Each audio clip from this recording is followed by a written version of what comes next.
એ ઘરની અંદર એક રાજપરાની ઘોડિયાલ બેઠી છે બેટા, મને હા હું ફરી ના ઈશો, હું હાથ દરિયા પાર નું ના કહું તો મારા અવતારમાં ખોટ પડાવ મેળવી છો. તારી પેઢીમાં બે પૂજાતા હતા, એક હનુમાનજી પૂજાતા હતા અને ખોડિયાલ માં પૂજાતા હતા. 22 વર્ષથી ખોડિયાલ માં તજી દીધા છે તારા કદે આવો વિસ્તાર પેદા થયો છે, મને સાંભળી એકદમ એકદમ સાચી વાત.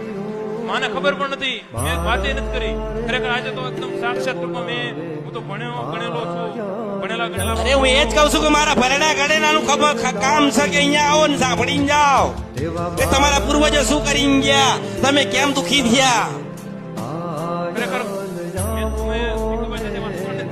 મારા કુળદેવ ખોડિયારમાં છે અને મારી ખોડિયાલ રામ છો, રાજપરાની ખોડિયાલ છો. મારે આના 25% હજુ હારી કરવી છે એટલે બોલ. જય માં મેલડી, જય અમૃત બાપાની માં મેલડી.